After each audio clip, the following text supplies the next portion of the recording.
الحمد للہ رب العالمین والصلاة والسلام علی سید الانبیاء والمرسلین نبینا محمد وعلی آلہ وصحبہ اجمعین، اما بعد۔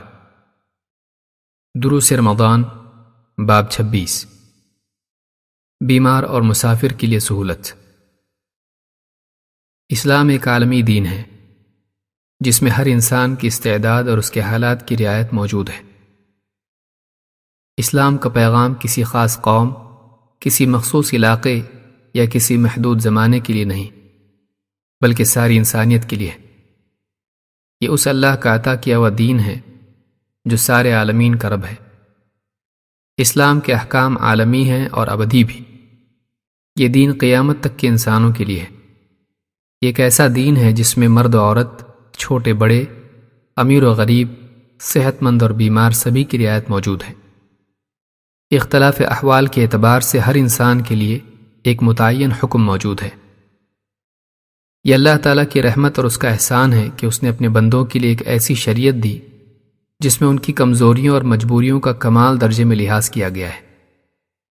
یہی معاملہ روزے کا بھی ہے۔ روزہ اگرچہ ہر بالغ مرد و عورت پر فرض ہے، لیکن مختلف مجبوریوں کے تحت روزے داروں کے لیے روزہ مؤخر کرنے یا اس کے بدلے فدیہ دینے کی رخصت بھی موجود ہے۔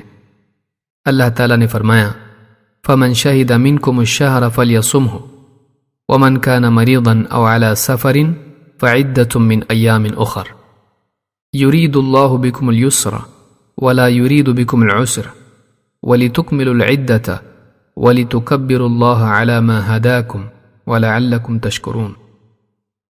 لہذا تم میں سے جو شخص رمضان کا مہینہ پائے وہ ضرور اس کے روزے رکھے، لیکن جو شخص بیمار ہو یا سفر پر ہو تو اپنے چھوٹے ہوئے روزوں کی گنتی دوسرے دنوں میں پوری کرے۔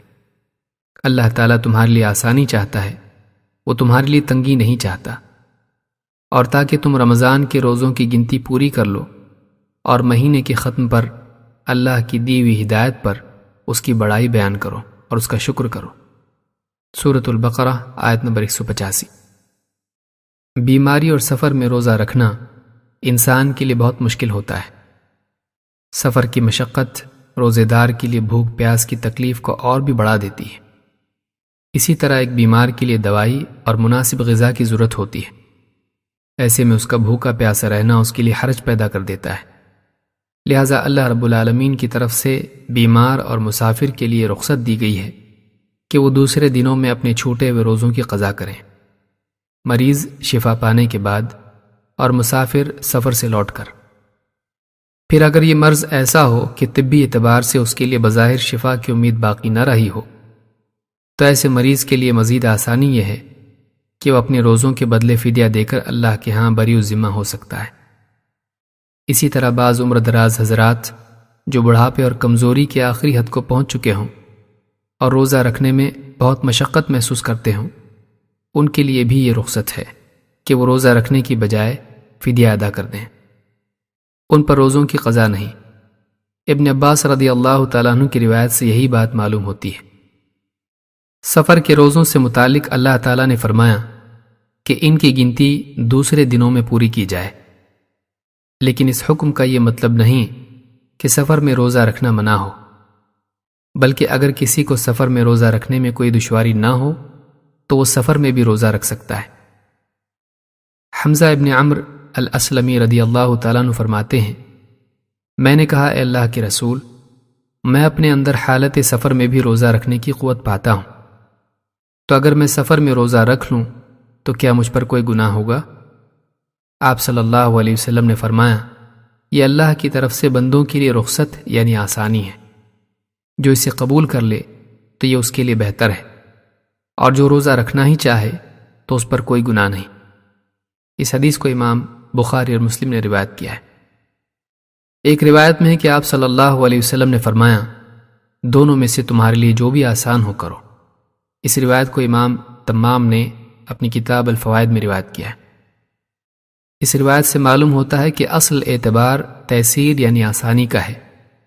آدمی کے لیے افضل وہی ہے جو اس کے لیے آسان ہو۔